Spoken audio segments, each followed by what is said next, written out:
Mi hermana me acusó de robar su collar, solo para llamarme mentirosa. Entonces mis padres me echaron. Pero ella no sabía que yo estaba pagando su matrícula y las facturas de la casa. Así que lo detuve y me fui de casa. Lo que pasó después. Soy Rebecca Martínez, 2008, y hasta el mes pasado, pensaba que familia significaba apoyarse mutuamente, pasara lo que pasara. Luego, mi hermana Olivia me acusó de robar su collar de $8.000, y mis padres le creyeron sin dudarlo. Las palabras de mi padre todavía resuenan en mis oídos: sal de mi casa si vas a mentirnos a la cara.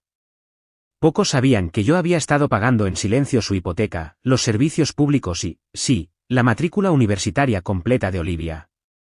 Crecer como la hija mayor en la familia Martínez trajo consigo un conjunto de expectativas. Mis padres, Miguel y Anna Martínez, siempre enfatizaron la importancia de la lealtad familiar por encima de todo. La familia es para siempre, decía mi padre durante las cenas de los domingos. Cuando todo lo demás se desmorona, la sangre permanece. Esas palabras se convirtieron en mi mantra durante la infancia y la edad adulta temprana, dando forma a cada decisión que tomé. Nuestra familia de 4 vivía en una modesta casa suburbana en Connecticut, que mis padres habían comprado durante mejores tiempos financieros. Papá tenía una empresa de construcción que alguna vez fue próspera, empleando a 15 personas en su apogeo. Mamá trabajaba como asistente administrativa en la escuela secundaria local, aportando un ingreso constante, pero modesto. No éramos ricos, pero estábamos lo suficientemente cómodos como para no preocuparme nunca por lo básico. Al crecer, todo cambió durante la recesión de 2008. El negocio de papá sufrió un golpe devastador, cuando varios clientes importantes se declararon en bancarrota, debiéndole cientos de miles de dólares. En 18 meses, tuvo que despedir a todos sus empleados y, finalmente, declararse en bancarrota él mismo. La vergüenza del fracaso pesó mucho sobre él, y aunque encontró trabajo como capataz para otra empresa, sus ingresos se redujeron a más de la mitad. Como si el desastre financiero no fuera suficiente, a mamá le diagnosticaron artritis reumatoide ese mismo año. Las facturas médicas comenzaron a acumularse, a pesar de su seguro, y sus ahorros disminuyeron rápidamente. Rehipotecaron la casa 2 veces para mantenerse a flote. Para cuando me gradué de la universidad en 2018, apenas llegaban a fin de mes, aunque intentaron desesperadamente ocultárnoslo a mi hermana y a mí. Olivia es 7 años menor que yo. Mientras yo fui testigo del declive financiero de nuestra familia y entendí la gravedad de nuestra situación, ella permaneció en gran medida protegida de estas realidades. Mis padres, especialmente papá, estaban decididos a que al menos una de sus hijas tuviera una infancia normal. Esto significó que, mientras yo usaba libros de texto usados y trabajaba a tiempo parcial durante la escuela secundaria y la universidad, Olivia seguía recibiendo ropa nueva, los últimos modelos de teléfono e incluso un coche para su cumpleaños número 16. Nunca resentí a mi hermana por esto. No fue culpa suya que nuestros padres eligieran protegerla de la realidad financiera. Pero sí creó una diferencia fundamental en la forma en que veíamos el dinero y la responsabilidad. Donde yo me volví ahorradora y autosuficiente, Olivia desarrolló la expectativa de que sus necesidades y deseos siempre serían satisfechos sin mucho esfuerzo de su parte. Después de graduarme con un título en informática, tuve la suerte de conseguir un trabajo en una empresa de tecnología en crecimiento. Mi salario inicial era decente, y rápidamente demostré mi valía, obteniendo 3 ascensos en tantos años. A los 25, ganaba 6 cifras como desarrolladora senior, con opciones sobre acciones que aumentaban sustancialmente mi patrimonio neto. Compré un apartamento pequeño, pero moderno, a solo 20 minutos de la casa de mis padres, y me establecí como financieramente independiente. Fue durante una visita casual a casa, hace 3 años, que descubrí cuán grave se había vuelto la situación financiera de mis padres. Mientras mamá y Olivia estaban de compras, papá recibió una llamada que tomó en el garaje. Curiosa por su tono apagado, lo seguí en silencio y lo escuché suplicando a la compañía hipotecaria una extensión de su pago atrasado. Después de colgar, lo encontré sentado en su vieja camioneta, con la cabeza entre las manos, llorando en silencio. Ese momento cambió todo. Cuando lo confronté, su orgullo inicialmente lo puso a la defensiva, pero finalmente la verdad salió a la luz. Llevaban 3 meses de retraso en su hipoteca. Las facturas médicas de mamá habían creado una deuda sustancial, y habían estado usando tarjetas de crédito para cubrir los gastos básicos durante meses. El golpe final fue la aceptación de Olivia en una costosa universidad privada, con una matrícula anual de $45.000. Le habían prometido que la cubrirían, sin querer decepcionarla ni admitir que no podían pagarla. Esa noche, tomé una decisión que alteraría la dinámica de nuestra familia para siempre, aunque ninguno de nosotros se dio cuenta en ese momento. Me ofrecía ayudar temporalmente con algunas facturas, hasta que se recuperaran. Papá aceptó a regañadientes, pero con una condición: Olivia nunca debía saberlo. La destrozaría saber que estamos pasando apuros, insistió. Y tu madre se humillaría si los vecinos se enteraran de que necesitamos ayuda de nuestra hija. Lo que comenzó como ayuda con algunas facturas se expandió rápidamente. En 6 meses, yo estaba pagando toda su hipoteca, todos los servicios públicos, los impuestos a la propiedad y la mayoría de los gastos médicos de mamá. Cuando Olivia comenzó la universidad, también asumí el pago completo de su matrícula. En total, estaba contribuyendo con más de $70.000 anuales para mantener a mi familia a flote, casi 2/3 de mi salario neto. A pesar de vivir a 20 minutos de distancia en mi propio apartamento, los visitaba al menos 2 veces por semana, trayendo comestibles que afirmaba que estaban en oferta, o que habían sido extras de eventos de trabajo. Ayudaba a papá con reparaciones en casa los fines de semana, llevaba a mamá a sus citas médicas e incluso ayudaba a Olivia con su tarea de programación, cuando tenía dificultades en su curso introductorio de informática. La Navidad pasada, vi cómo mis padres le regalaban a Olivia la última MacBook Pro, supuestamente de parte de ellos. En realidad, yo la había comprado, como hice con la mayoría de los regalos importantes de ellos en los últimos años. Olivia abrazó a nuestros padres con fuerza, efusiva por cuanto los amaba, mientras yo recibía un suéter y una tarjeta de regalo. Me dije a mí misma que no me importaba, ver a mi familia feliz era suficiente. Para su 20 cumpleaños, hace 2 meses, mis padres querían darle a Olivia algo especial. Había estado soltando indirectas sobre un collar de oro blanco y diamantes, de $8.000, que había visto en una boutique en el centro. Es una pieza de inversión, había explicado durante la cena. Algo que conservaré para siempre y quizás incluso pueda transmitir algún día. Mamá se veía angustiada por el precio, pero papá prometió que encontrarían una solución. Esa solución fui yo, por supuesto. Cuando papá llamó preguntando si podía prestarles el dinero, ya sabía que no era un préstamo. Ninguno del dinero que les había dado me había sido devuelto, ni esperaba que lo fuera.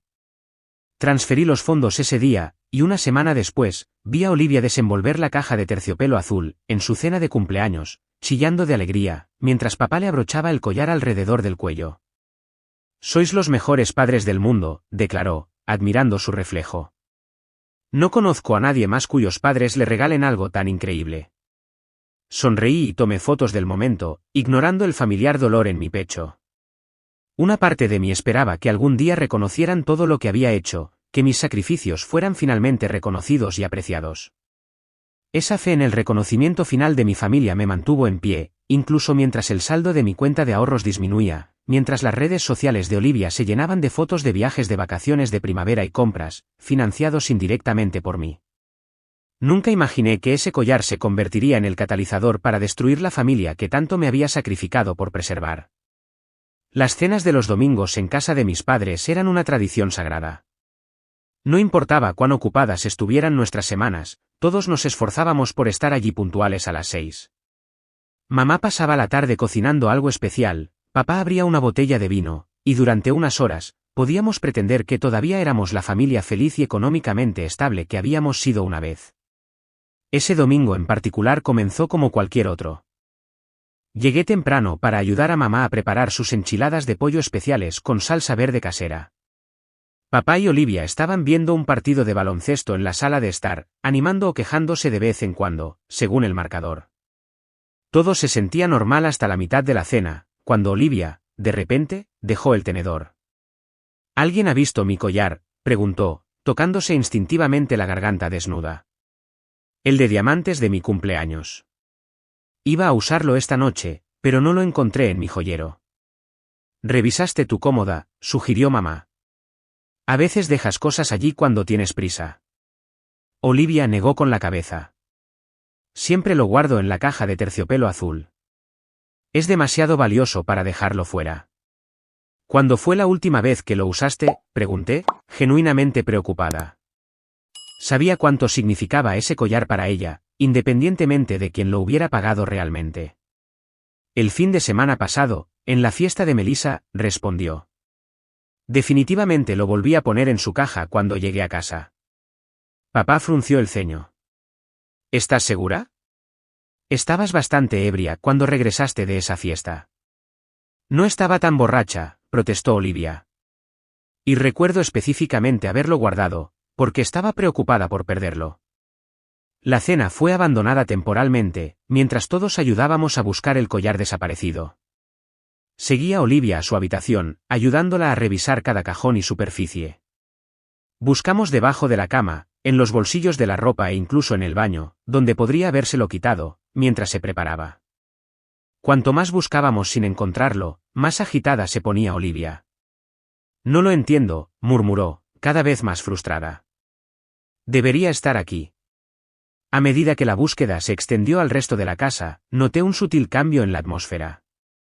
Los ojos de Olivia me seguían, cuando entraba en las habitaciones. Cuando me ofrecía revisar el cuarto de lavado, dijo rápidamente que ya lo había buscado allí, aunque yo sabía que no lo había hecho. Pequeños momentos de tensión comenzaron a acumularse, como electricidad estática antes de una tormenta. Regresamos a la mesa del comedor después de una hora de búsqueda infructuosa. Las enchiladas se habían enfriado, pero recalentamos los platos en el microondas e intentamos salvar la cena. La conversación fue forzada, con Olivia inusualmente callada. «Estuviste en mi habitación hoy más temprano, ¿verdad, Rebecca?», preguntó de repente, con un tono que nunca antes le había oído. Me detuve a medio bocado, confundida. «¿Qué? No». Fui directamente a la cocina cuando llegué. Creí verte salir, cuando yo subía las escaleras.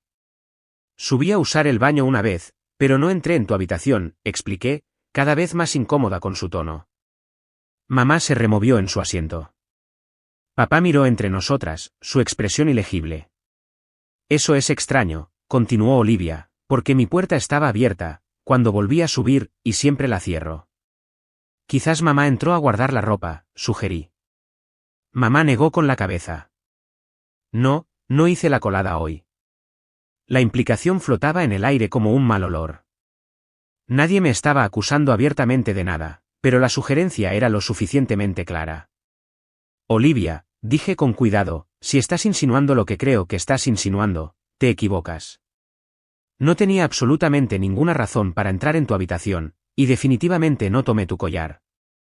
Se encogió de hombros, pero sus ojos permanecieron sospechosos. Solo estoy tratando de averiguar qué pasó. Es un collar de $8.000. No desaparece así como así. Bueno, no desapareció en mi bolsillo, dije, tratando de mantener la voz nivelada, a pesar de mi creciente indignación. Papá carraspeó. Rebecca, nadie te está acusando de nada, dijo, aunque su tono sugería lo contrario. Pero tienes que admitir que es una coincidencia que el collar desaparezca el día que nos visitas. Los visito 2 veces por semana, todas las semanas, respondí, sorprendida de que siquiera considerara la idea.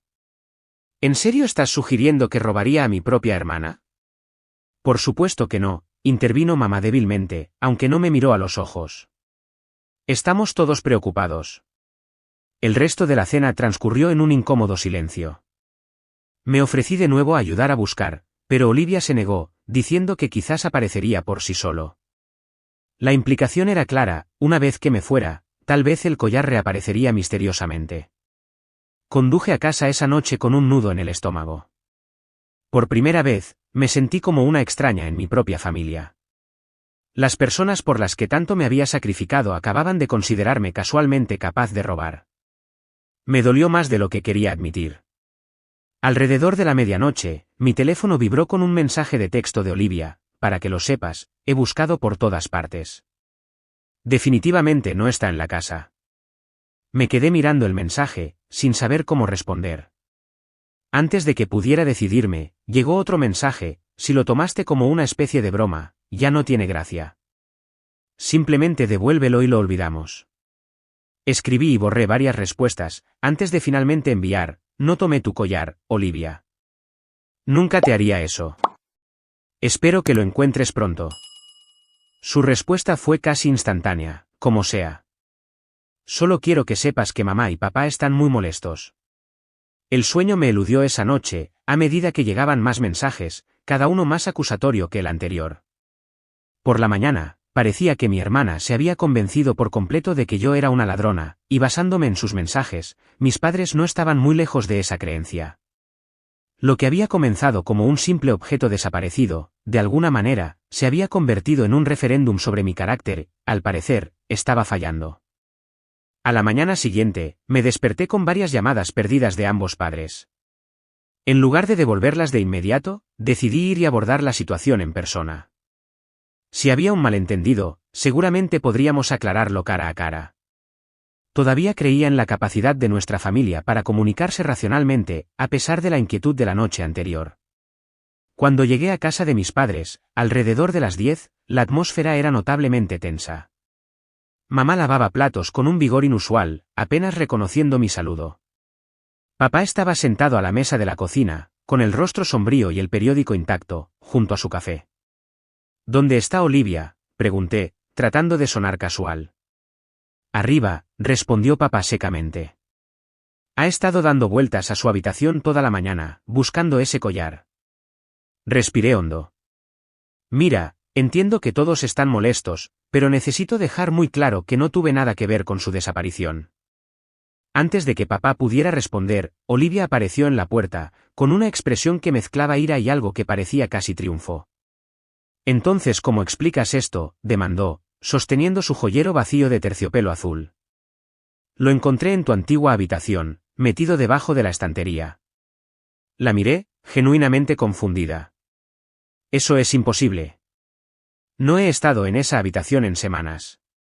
Bueno, la caja no caminó sola hasta allí, dijo papá, poniéndose de pie. Su voz había adquirido un tono agresivo que rara vez me dirigía. Rebecca, si estás en algún tipo de problema financiero, deberías haber venido a nosotros, en lugar de hacer algo como esto. La ironía de su declaración era tan profunda que casi me reí. Yo, en problemas financieros, cuando era yo quien mantenía a flote a toda su familia. Papá, esto es ridículo. No necesito dinero, y ciertamente no robaría a mi propia hermana. Entonces, ¿cómo llegó la caja a tu habitación?, demandó. Ya no es mi habitación. No he vivido aquí en años. Cualquiera pudo haberla puesto ahí, incluida Olivia, añadí, la implicación era clara. Olivia jadeó dramáticamente. ¿Estás diciendo que la planté yo? ¿Por qué haría eso? Mamá finalmente se volvió del fregadero. Por favor, no peleemos. Seguro que hay una explicación. Sí, la hay, dijo papá, alzando la voz. La explicación es que alguien tomó ese collar, y la evidencia apunta a Rebecca. Sentí que mi rostro se enrojecía de ira y dolor. ¿Qué evidencia? ¿Una caja vacía que cualquiera pudo haber colocado? Eso no es evidencia. Eso es una trampa. ¿Por qué querría alguien ponerte una trampa?, desafió papá. No lo sé. ¿Por qué querría robar un collar, cuando gano dinero más que suficiente para comprarme uno propio, si quisiera? Durante este acalorado intercambio, noté algo extraño en el comportamiento de Olivia. Mientras parecía angustiada, cuando mis padres la miraban, capté una expresión diferente, cuando su atención estaba en otro lugar, una ligera curva de satisfacción en la comisura de su boca, rápidamente enmascarada, cuando se dio cuenta de que la estaba mirando. Vamos a revisar la cámara de seguridad, sugerí. Mis padres habían instalado un sistema de seguridad básico el año pasado, con una cámara que cubría el patio delantero y la entrada. Mostraría si alguien salía de la casa con algo. Papá asintió rígidamente, y nos reunimos alrededor de su ordenador portátil, mientras él mostraba las imágenes del día anterior. Vimos mi llegada a las 4, con las manos vacías, excepto por una bolsa de comestibles. Varios ángulos no mostraron nada sospechoso durante la noche, y cuando me fui alrededor de las 9, solo llevaba mi bolso y mi teléfono. Las imágenes no eran de muy alta calidad, pero eran lo suficientemente claras, como para ver que no me había llevado una caja de joyas distintiva. Pudo haberla puesto en su bolso, insistió Olivia. Mi bolso no es lo suficientemente grande, como para que quepa esa caja, sin que sea obviamente deformado, repliqué. Quizás solo tomaste el collar entonces, insistió. Cabría en un bolsillo. Papá se frotó las sienes. Rebecca, si necesitabas dinero, pudiste haberlo vendido. $8.000 resolverían muchos problemas. La conversación se estaba volviendo cada vez más absurda. Mientras seguían especulando sobre mis posibles motivos financieros, mi teléfono vibró con un recordatorio de pago. Irónicamente, era para su hipoteca, con vencimiento en 3 días. Por costumbre, autoricé el pago allí mismo, $3.000 transferidos de mi cuenta, para cubrir su vivienda por otro mes. Nadie se dio cuenta, mientras realizaba este acto de apoyo familiar, incluso mientras me acusaban de robo. No necesito vender un collar robado, dije, guardando mi teléfono. Soy financieramente estable. Todos tienen problemas, dijo mamá suavemente. Incluso las personas exitosas a veces se meten en problemas. La miré, herida de que ella también pareciera creer que yo era capaz de esto. Mamá, no he tomado nada. No lo haría. Entonces, ¿por qué estaba la caja en tu habitación?, demandó papá de nuevo, como si la repetición pudiera cambiar los hechos. Te dije, no lo sé. Pero hay muchas explicaciones, que no implican que yo sea una ladrona. Mientras las acusaciones continuaban, noté que Olivia escribía en su teléfono, una ligera sonrisa visible por un instante. Un pensamiento terrible comenzó a formarse en mi mente. ¿Era posible que ella hubiera orquestado deliberadamente esta situación? Pero, ¿por qué querría abrir una brecha entre mis padres y yo? Mira, dije finalmente, perdiendo la paciencia. Entiendo que el collar es valioso y que estás molesta porque falta. Pero he pasado toda mi vida siendo honesta y confiable. Siempre he estado ahí para esta familia. ¿De verdad tiene sentido que de repente decida robaros? La expresión de papá se endureció. La gente cambia, y a veces, no conocemos a alguien, tan bien como creemos que lo conocemos. Esas palabras me dolieron más de lo que él podía saber.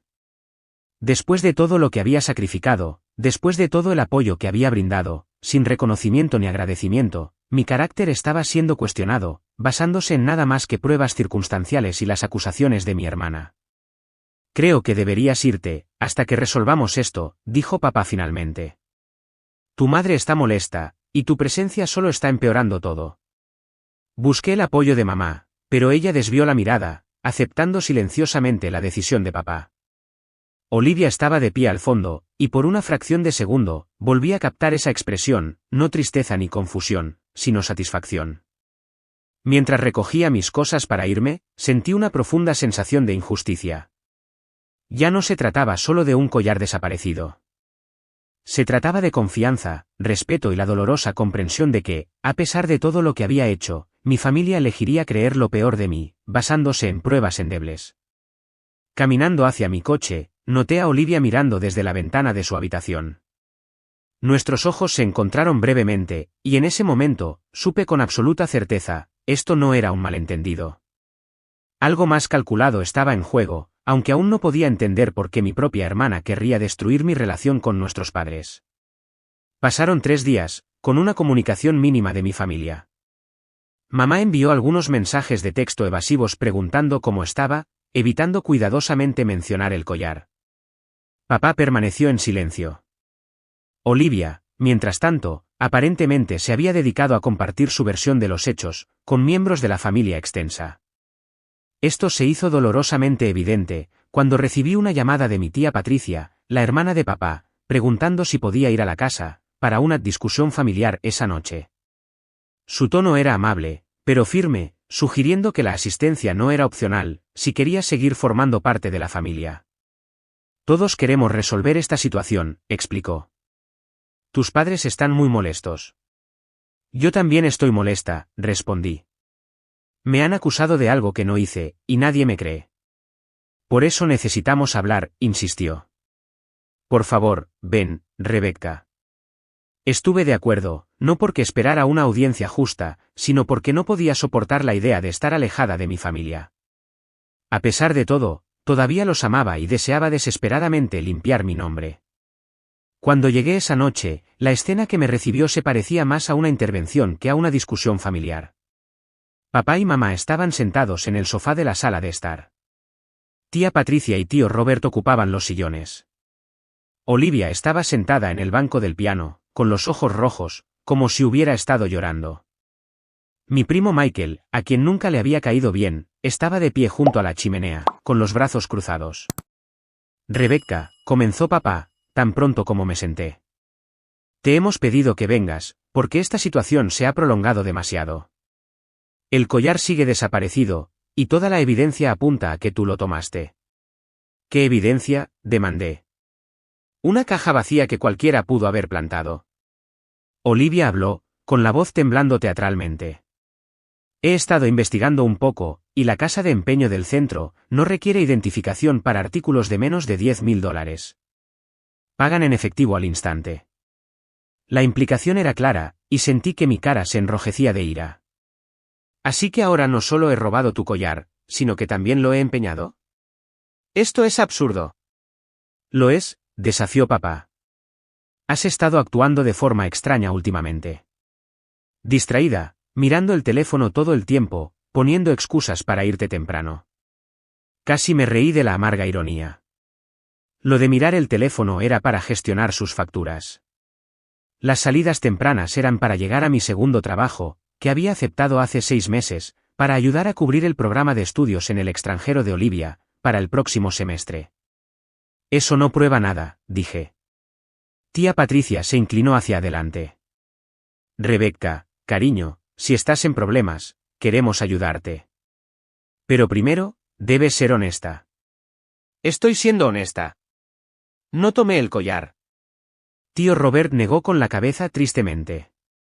La negación solo hace esto más difícil para todos. La conversación continuó en esta línea, con varios miembros de la familia turnándose para explicar por qué la confesión sería lo mejor para todos. Nadie consideró la posibilidad de mi inocencia, ni siquiera por un momento. Era como si ya hubieran decidido mi culpabilidad, y simplemente esperaran a que yo la reconociera. Papá finalmente dio su ultimátum, levantándose a toda su estatura y señalándome, con un dedo tembloroso. Rebecca, voy a decir esto una vez. O confiesas lo que hiciste con el collar y lo devuelves, o sales de esta casa y no vuelves, hasta que estés lista para decir la verdad. Lo miré, sin palabras. En mis 28 años, nunca lo había oído hablarme con tanta frialdad. Papá, dije, mi voz apenas un susurro, soy tu hija. Me has conocido toda la vida. ¿De verdad crees que haría esto? La Rebecca que crié no lo haría, respondió. Pero la gente cambia. Me volví hacia mi madre, que había permanecido en gran parte en silencio. Mamá, ¿crees que hice esto? Miró hacia sus manos, entrelazadas en su regazo. Su silencio fue suficiente respuesta. La traición me dolió tan profundamente que apenas podía respirar. Había apoyado financieramente a esta familia durante años, sacrificado mi propia seguridad financiera, puesto mi vida en pausa de innumerables maneras, y esto era lo que recibía a cambio. No solo incredulidad, sino condena abierta. Creo que deberíamos revisar el coche de Rebecca, sugirió Michael de repente. Si aún no lo ha empeñado, podría tenerlo allí. Antes de que pudiera protestar, papá asintió. Buena idea. Rebecca, danos tus llaves. Esto es ridículo, dije, pero me encontré entregando mis llaves de todos modos, reacia a parecer poco cooperativa y a cimentar aún más sus sospechas. Todos nos dirigimos hacia afuera, donde mi coche estaba aparcado en la entrada. Papá lo abrió y comenzó a buscar, mientras la familia observaba. Revisó debajo de los asientos, en la guantera, y finalmente se dirigió al maletero. Cuando lo abrió, oí varios jadeos. Allí, parcialmente visible bajo una bolsa de la compra reutilizable, estaba la distintiva caja de joyas de terciopelo azul. La miré en estado de shock. Eso no es. Yo no puse eso ahí. Papá cogió la caja y la abrió. Vacía, por supuesto. Se volvió hacia mí, con una expresión que mezclaba confirmación y decepción. ¿Todavía vas a negarlo? Alguien plantó eso, insistí, mi voz alzándose con desesperación. Ni siquiera he abierto mi maletero en días. Excusa conveniente, murmuró Michael. Papá cerró el maletero con un portazo que pareció hacer eco del juicio final de mi familia. Creo que hemos visto suficiente, Rebecca. Quiero que te vayas ahora. No nos contactes, hasta que estés lista para admitir lo que hiciste y arreglarlo. Papá, por favor, rogué, las lágrimas ahora corriendo libremente. Alguien me está tendiendo una trampa. Esto no es justo. Que no es justo, dijo fríamente. Es robar a tu propia hermana y mentirnos a la cara. Te crié mejor que esto. Miré alrededor a los rostros de los miembros de mi familia. Algunos mostraban ira, otros decepción o triste resignación. Solo la expresión de Olivia parecía extraña. Detrás de las lágrimas performáticas, había algo más, satisfacción, alivio. No podía identificarlo del todo. Mamá, intenté por última vez, por favor, di algo. Finalmente levantó la vista, con los ojos húmedos, pero su resolución firme. Simplemente vete, Rebecca. Danos algo de tiempo. Derrotada y devastada, recogí mi bolso y mis llaves. Cuando estaba a punto de irme, Olivia sacó su teléfono para revisar una notificación, y fue entonces cuando lo vi.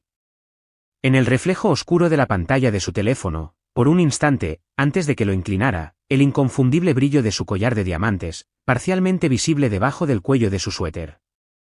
La comprensión me golpeó como un golpe físico. Ella tenía el collar todo el tiempo. Todo este drama, las acusaciones, la reunión familiar, todo fue una trampa deliberada.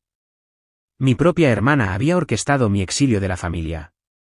Abrí la boca para desenmascararla, pero en ese momento, me di cuenta de que sería inútil. Ya habían decidido que yo era culpable. Mi palabra contra la suya no cambiaría nada, especialmente sin pruebas. Caminé hacia mi coche en silencio, sintiendo sus ojos en mi espalda. Mientras me alejaba de la casa que había apoyado financieramente durante años, las lágrimas me empañaron la vista tan gravemente que tuve que detenerme a una manzana. Sola en mi coche, finalmente me permití desmoronarme por completo, sollozando hasta que mi garganta estuvo seca y mis ojos ardían. La traición fue absoluta, no solo la falsa acusación, sino el conocimiento de que mi hermana había orquestado deliberadamente mi caída y peor aún, que mis padres, a quienes tanto me había sacrificado por apoyar, habían elegido creer lo peor de mí sin dudarlo un momento. Cuando finalmente llegué a mi apartamento, me senté en la oscuridad durante horas, reviviendo cada momento de los últimos días, tratando de entender cómo mi relación con mi familia podía desintegrarse tan por completo. Alrededor de la medianoche, mi teléfono vibró con un mensaje de texto de Olivia: espero que estés feliz ahora. Has molestado a todos. La descarada audacia de su mensaje, después de lo que había hecho, cristalizó algo dentro de mí. Ya no se trataba solo de un collar. Se trataba de años de desequilibrio, de sacrificio no reconocido, de permitir dinámicas familiares destructivas. Algo tenía que cambiar, y ahora estaba claro que yo tendría que ser quien lo cambiara. Me desperté a la mañana siguiente sintiéndome extrañamente tranquila. La tormenta emocional de la noche anterior había pasado, dejando atrás una claridad que no había experimentado en años. Hice café, abrí mi portátil y comencé una revisión sistemática de mi situación financiera. Por primera vez, creé una hoja de cálculo completa, detallando cada dólar que había aportado a mi familia, en los últimos 3 años. Pagos de hipoteca, $108.000. Servicios públicos, aproximadamente $12.600. Impuestos a la propiedad, $22.500. Facturas médicas de mamá, $47.800. Matrícula y gastos de Olivia, $151.200. Apoyo misceláneo, incluyendo comestibles, reparaciones de coche y regalos, aproximadamente $35.000. El total general me enfermó físicamente, $377.100 en 3 años. Más de $1/3 de millón. Suficiente para un pago inicial sustancial, para una casa. Suficiente para haber financiado completamente mis cuentas de jubilación. Suficiente para haber cambiado la trayectoria de mi propio futuro financiero. La hoja de cálculo también reveló verdades incómodas sobre mi situación actual. Mis ahorros se habían reducido, a menos de 2 meses de gastos de manutención. Había estado haciendo pagos mínimos en mi propia tarjeta de crédito, para liberar efectivo, para las necesidades de mi familia.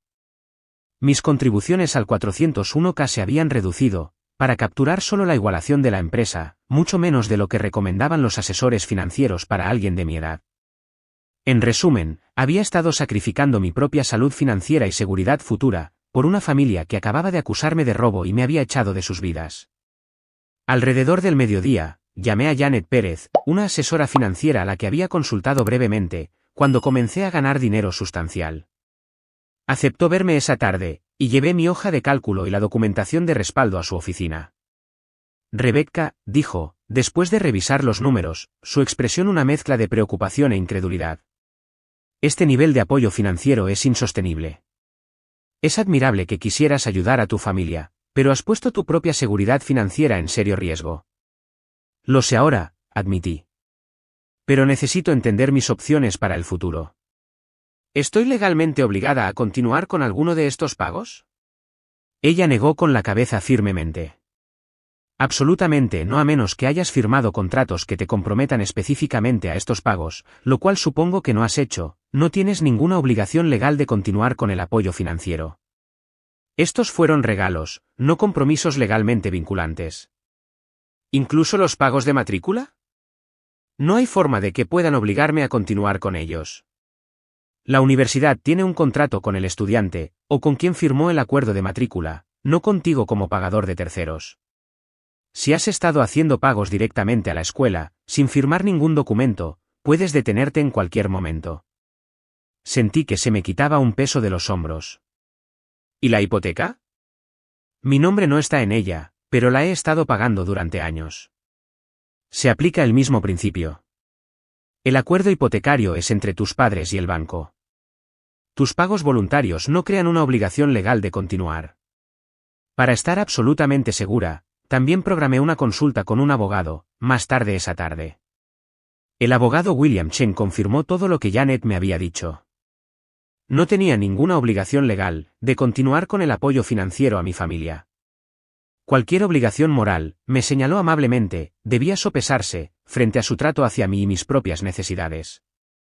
El apoyo financiero familiar es una elección, no un requisito, explicó, especialmente cuando ha habido una violación significativa de la confianza. Armada con esta información, regresé a casa y comencé a recopilar pruebas de mi apoyo financiero, extractos bancarios que mostraban transferencias a las cuentas de mis padres, registros de pagos directos a la Universidad de Olivia, facturas de servicios públicos, a nombre de mis padres, con confirmaciones de pago de mis cuentas. Organicé todo cronológicamente en un archivador, creando un registro irrefutable de mis contribuciones. Mientras trabajaba, sonó mi teléfono. Era un número que no reconocí, pero respondí de todos modos, medio esperando una agencia de cobranza, buscando a mis padres. En cambio, oí una voz familiar. ¿Rebecca? Soy Melissa, la compañera de cuarto de Olivia, de primer año. No había hablado con Melissa en meses, aunque siempre habíamos sido amigas. Hola, Melissa. Esto es inesperado. Sí, lo sé. Mira, ayer oí algo que creo que deberías saber. Estaba en la cafetería, cerca del campus, cuando Olivia entró con unas amigas. Estaba en la cabina de la esquina, y no me vieron. Mi corazón comenzó a latir más rápido. ¿Qué oíste? Estaba presumiendo, Rebecca, de cómo se había deshecho de ti. Esas fueron sus palabras exactas. Finalmente me deshice de Rebecca. La voz de Melissa era vacilante, pero clara. Se estaba riendo de ello, diciendo, ahora tus padres dejarán de compararme contigo todo el tiempo. La confirmación de mis sospechas debería haberme dolido, pero en cambio, alimentó mi resolución. Mencionó un collar. Sí, dijo algo de esconderlo y hacer que pareciera que tú lo habías tomado. No pude oír todo, pero definitivamente fue deliberado. Siempre pensé que eras muy amable, así que cuando oí eso, no me pareció bien. Gracias por decírmelo, Melissa. Realmente lo aprecio. Después de colgar, me senté en silencio durante varios minutos, procesando esta última pieza de evidencia.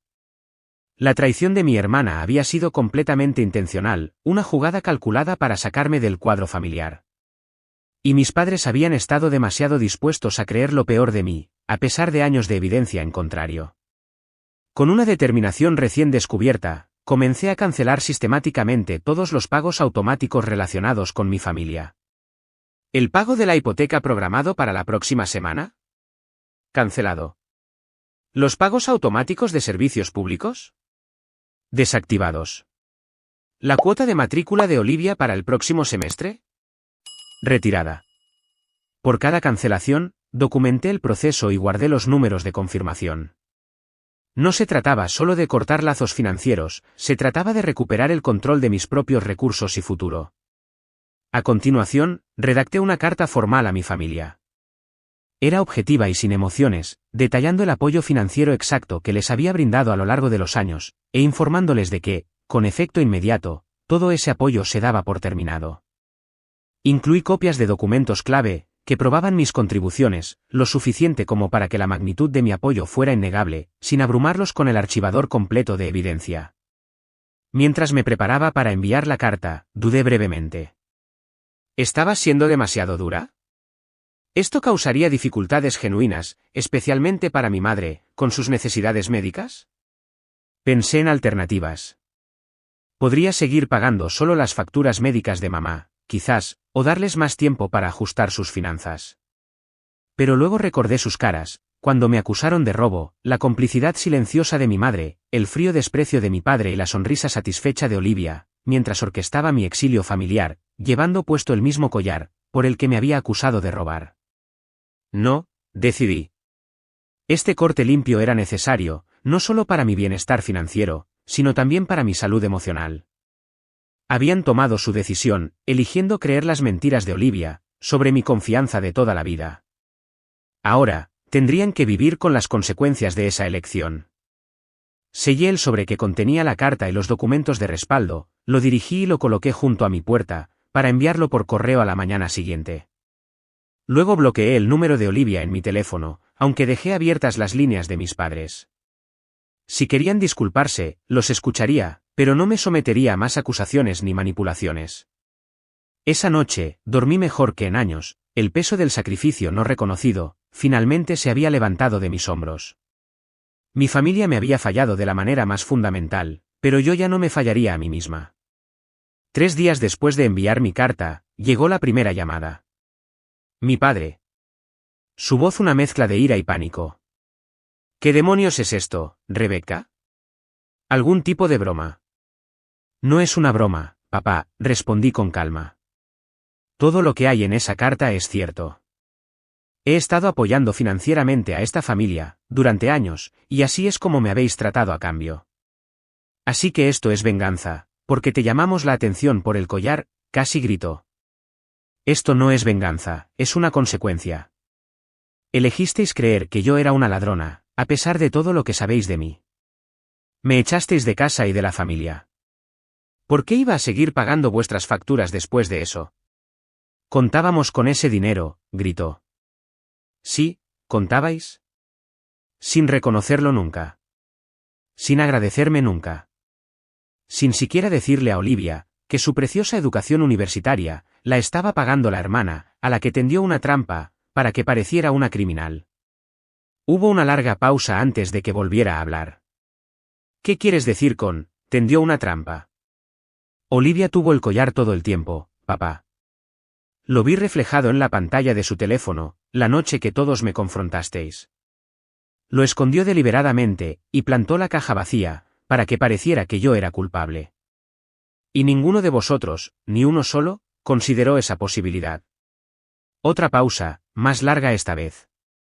Cuando volvió a hablar, su voz había perdido algo de su bravuconería. No puedes simplemente cortarnos sin avisar. La hipoteca vence la semana que viene. Sé exactamente cuándo vence. La he estado pagando durante 3 años. La medicación de tu madre está cubierta por el seguro, durante los próximos 30 días. Después de eso, tendréis que encontrar una solución. Quizás vender algunos de esos costosos regalos, que le habéis estado haciendo a Olivia, con mi dinero. Rebecca, sé razonable. Creo que he sido más que razonable, durante los últimos 3 años. Ahora, estoy siendo justa conmigo misma. Terminé la llamada y respiré hondo. Había sido difícil, pero ni de lejos tan doloroso, como lo había anticipado. Poner límites, al parecer, se hacía más fácil con la práctica. La siguiente llamada fue de mi madre, más tarde ese día. A diferencia de papá, no empezó con ira, sino con lágrimas. Rebecca, por favor. Acabamos de recibir una llamada de la compañía hipotecaria, sobre un pago atrasado, y la Universidad de Olivia llamó, sobre la matrícula para el próximo semestre. Siento que estéis en una posición difícil, mamá, pero esas facturas son vuestra responsabilidad, no la mía. ¿Cómo puedes hacernos esto? Somos tu familia. El viaje de culpa podría haber funcionado hace una semana. Ahora, solo aclaró cuán condicional, siempre había sido su amor. La familia funciona en ambos sentidos, mamá. Cuando una persona es acusada de robo, y expulsada, sin un juicio justo, eso no es familia. Eso es un tribunal. Estábamos molestos por el collar. La gente dice cosas que no quiere decir, cuando está molesta. Papá no quiso decir, cuando me dijo que no volviera, hasta que confesara algo que no hice. ¿Tú no quisiste decir, cuando te sentaste en silencio, mientras todos me condenaban? Las acciones tienen consecuencias, mamá. Esta es la consecuencia de las vuestras. Después de que colgó, recibí una avalancha de mensajes de texto de Olivia. A diferencia de nuestros padres, ella no se molestó en apelaciones emocionales. Sus mensajes eran acusaciones directas, llamándome egoísta, vengativa y peor. Los leí sin responder, notando cuán rápido se había caído su máscara de victimismo, ahora que su cómoda vida estaba amenazada. 2 días después, recibí una llamada de un número desconocido. Era la oficina de ayuda financiera de la Universidad de Olivia, preguntando por la retirada del pago de matrícula. Expliqué educadamente, que ya no cubriría los gastos educativos de mi hermana, y sugerí que dirigieran todas las futuras consultas a Olivia, o a nuestros padres. La semana siguiente, trajo una creciente desesperación de mi familia. Papá dejó mensajes de voz, alternando entre la ira y los intentos de reconciliación. Mamá envió mensajes de texto, entre lágrimas, sobre avisos de vencimiento y llamadas de acreedores. Los mensajes de Olivia se volvieron cada vez más frenéticos, a medida que la realidad de su situación se hizo patente. Mantuve mis límites a pesar de todo, respondiendo solo a preguntas directas, y negándome a involucrarme en la manipulación emocional. No fue fácil. Años de condicionamiento me habían enseñado a poner sus necesidades, antes que las mías, a ser la solucionadora de problemas de la familia, la persona confiable que siempre intervendría en una crisis. Romper ese patrón requirió una vigilancia constante contra mi propio impulso de rescatarlos. 3 semanas después de enviar mi carta, recibí un mensaje de texto de mamá, preguntando si podíamos vernos para tomar un café. Acepté, eligiendo un lugar neutral y un corto periodo de tiempo, para minimizar el potencial de drama. Cuando llegué a la cafetería, me sorprendió encontrarla sola. Había esperado a medias que toda la familia me tendiera una emboscada, con otra intervención. Parecía cansada, con nuevas arrugas alrededor de los ojos y la boca. Gracias por venir, dijo, mientras me sentaba. Por supuesto, respondí, manteniendo mi tono neutral. Hay algo que deberías saber, comenzó, deshilachando nerviosamente una servilleta con los dedos. Olivia confesó lo del collar. Asentí, pero no dije nada. Lo tenía todo el tiempo, dijo mamá. Dijo que estaba celosa de ti. De cómo papá siempre hablaba de lo responsable y exitosa que eres. Pensó que, si podía hacerte quedar mal, tal vez dejarían de compararla contigo, todo el tiempo. Lo sé, dije simplemente. Vi el collar reflejado en la pantalla de su teléfono, esa noche en casa. Los ojos de mamá se abrieron. ¿Lo sabías? ¿Por qué no dijiste nada? ¿Alguien me habría creído? Todos ya habíais decidido que yo era culpable. Bajó la mirada, incapaz de encontrarse con mis ojos. Deberíamos haber confiado en ti. Yo debería haber confiado en ti. Lo siento mucho, Rebecca. Su disculpa parecía genuina, pero noté que llegó solo después de la confesión de Olivia, no de su propia comprensión de que me había juzgado mal. También llegó después de semanas de dificultades financieras, lo que hizo que su sinceridad fuera cuestionable. Gracias por decírmelo, dije con cuidado. ¿Cómo están las cosas en casa? Suspiró. Difícil. Tu padre tuvo que pedir un adelanto en el trabajo, para cubrir la hipoteca. Olivia tuvo que dejar 2 clases, porque no podíamos pagar la matrícula completa. Ha conseguido un trabajo en la librería del campus, pero no paga mucho. Asentí, reconociendo la información, sin ofrecer ayuda. La vieja Rebecca habría intervenido de inmediato, ofreciendo cubrir las facturas más urgentes, volviendo al familiar papel de salvadora de la familia. Pero yo ya no era esa persona. ¿Y el collar?, pregunté. Lo vendió, admitió mamá. Aproximadamente una semana después de que te fuiste. Necesitaba el dinero, para un viaje de vacaciones de primavera, al que ya se había comprometido. Nunca esperó que dejaras de pagar por todo. Ninguno de nosotros lo esperaba. La ironía era casi perfecta. Olivia me había acusado de robar y vender el collar, y luego hizo exactamente eso, cuando la realidad financiera la golpeó. Espero que entiendas, por qué tuve que dar un paso atrás, dije. No se trataba solo de la acusación. Se trataba de años de dar mi apoyo por sentado, de nunca reconocer todo lo que hacía por la familia. Mamá asintió lentamente. Tu padre encontró todos los registros de pago, la hipoteca, los servicios públicos, la matrícula de Olivia. No teníamos ni idea de que era tanto. Tú sabías que yo ayudaba, simplemente nunca preguntaste cuánto. Deberíamos haberlo hecho.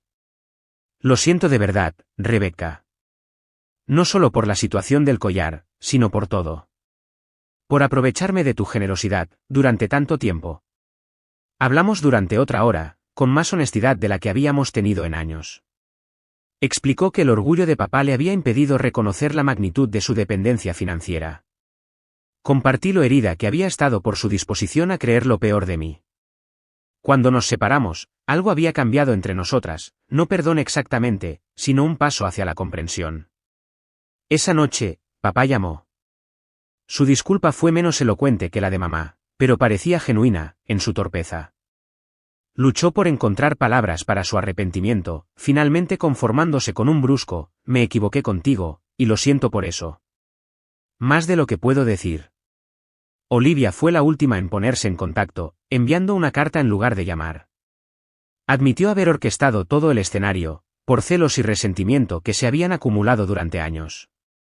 Siempre fuiste la perfecta, escribió. Simplemente quería que vieran que no eras tan perfecta, después de todo. Nunca pensé que llegaría tan lejos. Nunca pensé que dejarías de pagar por todo. Su disculpa, como la de nuestros padres, parecía motivada al menos parcialmente, por las consecuencias financieras, en lugar de un remordimiento genuino. Aún así, fue un comienzo, un reconocimiento al menos, del daño que había causado. En las semanas que siguieron, nuestra familia comenzó el lento y torpe proceso de redefinición. Mis padres asumieron la responsabilidad total de sus finanzas, por primera vez en años. Olivia redujo su carga académica y trabajó a tiempo parcial, para contribuir a su educación. Y yo mantuve mi independencia financiera, reconstruyendo mis ahorros y enfocándome en mi propio futuro. No fue fácil. Hubo recaídas en viejos patrones, intentos de manipulación, momentos de resentimiento por todas partes. Pero gradualmente, surgió una nueva dinámica, basada en el respeto, en lugar de la explotación, en la honestidad, en lugar de mentiras cómodas. Y a través de todo, descubrí algo inesperado, una fuerza que no sabía que poseía, la capacidad de mantenerme firme, en mi propio valor, incluso cuando aquellos a los que más amaba, intentaban disminuirlo, el coraje para exigir el respeto que merecía, la claridad para reconocer que el amor verdadero, apoya el crecimiento mutuo, no el estancamiento. Fue una lección dolorosa, pero quizás necesaria para todos nosotros. Han pasado 6 meses, desde el día en que mi familia me acusó de robo, y descubrí el verdadero costo del apoyo incondicional. En ese tiempo, he reconstruido no solo mis finanzas, sino mi sentido de autoestima, y mi comprensión de cómo deberían ser las relaciones saludables. Las primeras semanas, después de cortar los lazos financieros con mi familia, fueron sorprendentemente liberadoras. Sin el constante drenaje de mis recursos, pude financiar completamente mi cuenta de ahorros de emergencia, por primera vez en años. Aumenté mis contribuciones al 401k, al 15% recomendado de mis ingresos. Incluso comencé a investigar propiedades de inversión, algo que me había parecido imposiblemente lejano, mientras mantenía a 4 adultos, con un solo ingreso. Pero la recuperación financiera fue solo una parte de mi viaje. Las heridas emocionales infligidas por la traición de mi familia, eran más profundas de lo que inicialmente me di cuenta. 2 meses después de nuestra confrontación, comencé a ver a la doctora Lena Thompson, una terapeuta especializada en dinámicas familiares y establecimiento de límites. Lo que tu familia hizo, me dijo, durante nuestra primera sesión, fue una forma de abuso emocional. Explotaron tu generosidad, te dieron por sentada y luego te descartaron, basándose en una falsa acusación. Es natural sentir dolor, ira y confusión por esa experiencia. Con la guía de la doctora Thompson, comencé a desentrañar patrones, que se habían establecido mucho antes del incidente del collar, como me habían asignado el papel de cuidadora responsable desde la infancia, como mis padres habían fomentado sutilmente la dependencia de mi hermana, mientras esperaban autosuficiencia de mí, como había derivado mi sentido de valía de ser necesitada, en lugar de ser valorada, por quien era.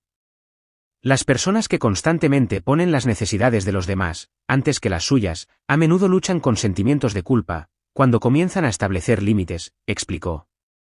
Recuerda, que los límites no son egoístas, son necesarios, para relaciones saludables. Esas palabras se convirtieron en mi mantra, en los días difíciles, cuando la duda se apoderaba de mí. ¿Estabas siendo demasiado dura? ¿Debería ayudar con solo una factura, solo esta vez? Siempre que surgían esos pensamientos, me recordaba a mí misma que los límites no son egoístas, son necesarios, para relaciones saludables. Alrededor del mismo tiempo que comencé la terapia, también comencé a construir un nuevo círculo social. Durante años, mis obligaciones familiares habían limitado mi disponibilidad para las amistades. Ahora, con tiempo y recursos financieros a mi disposición, me uní a un club de senderismo, fui voluntaria en un campamento de programación local para mujeres, y me reencontré con antiguos colegas.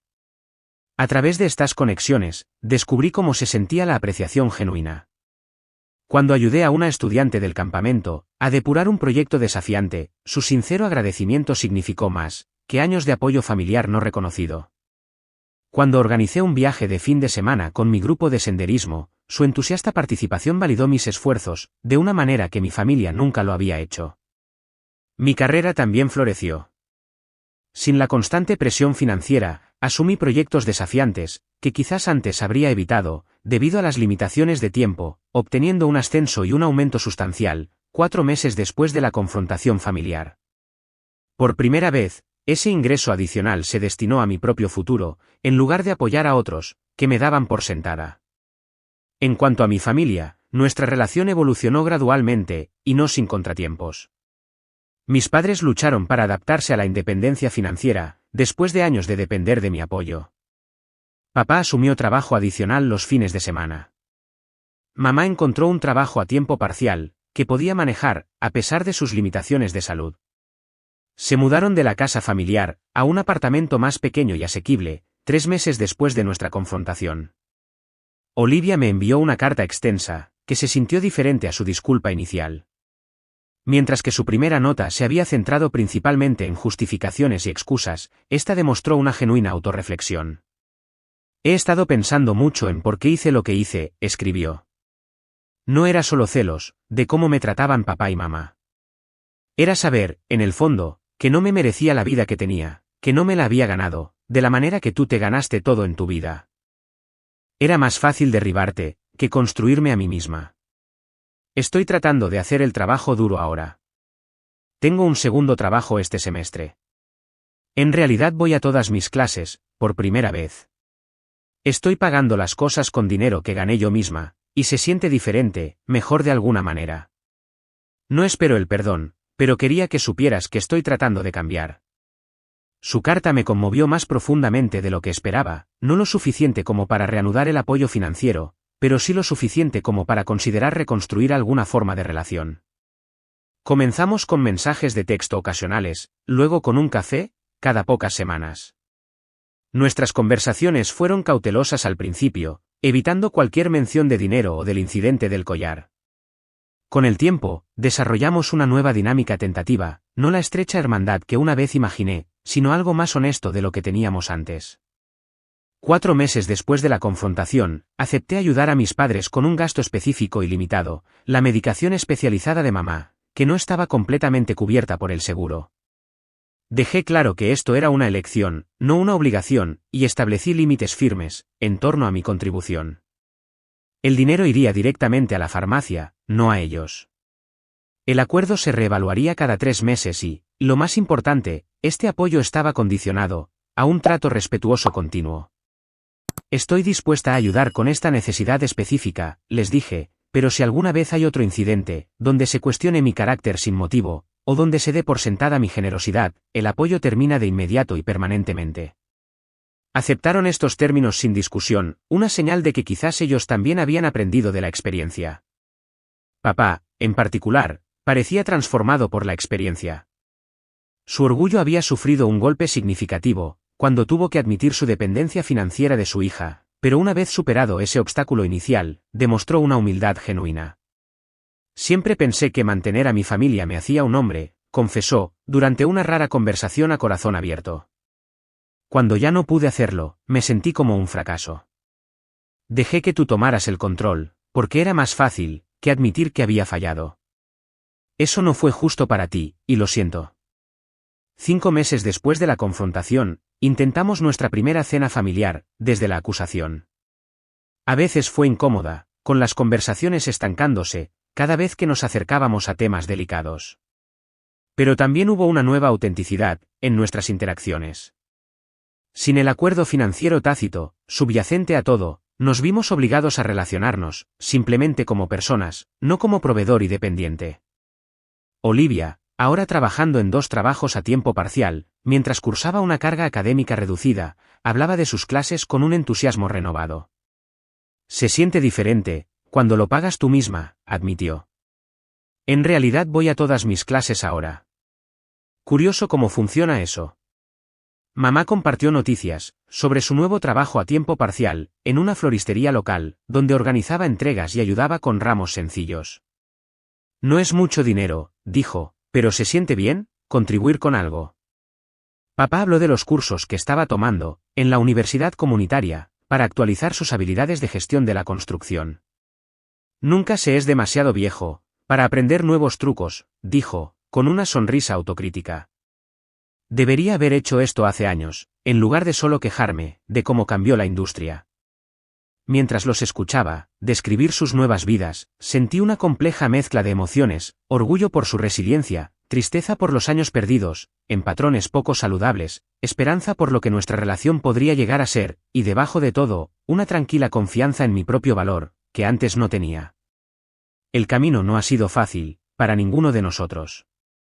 Ha habido conversaciones tensas, reveses financieros, momentos de resentimiento, por todas partes. Pero a través de todo, nos hemos movido hacia algo más honesto y equilibrado de lo que teníamos antes. Hoy, al reflexionar sobre todo lo que ha sucedido, me siento agradecida por la dolorosa lección que me enseñó el incidente del collar. Sin él, podría haber seguido sacrificando mi futuro financiero indefinidamente, buscando una validación que nunca llegaría. Quizás nunca habría descubierto mi propia fuerza, o aprendido la crucial diferencia entre apoyar a otros y permitir la dependencia. Lo más importante que he aprendido es que la verdadera familia apoya el crecimiento mutuo, no el estancamiento. El amor real no exige un sacrificio constante, sin reconocimiento, y el autorrespeto no es egoísta, es el fundamento sobre el que deben construirse todas las relaciones saludables. Si estás en una situación donde tu generosidad se da por sentada, donde tus sacrificios no son reconocidos, donde tu carácter es cuestionado, a pesar de tus acciones consistentes, por favor, ¿sabes esto? Mereces algo mejor. Establecer límites no es egoísta. Defenderte a ti mismo no está mal. Y a veces, lo más amoroso que puedes hacer por ti y por los demás es dejar de permitir patrones destructivos. No sé lo que depara el futuro para mi familia. Todavía estamos navegando por este nuevo terreno, todavía aprendiendo a relacionarnos como iguales, en lugar de como proveedor y dependiente. Pero pase lo que pase, sé que lo enfrentaré con un sentido más fuerte de autoestima y límites más claros de los que tenía antes. ¿Alguna vez has tenido que establecer límites difíciles con seres queridos o descubierto que tu generosidad se estaba dando por sentada? Gracias por ver. Cuídate. Buena suerte.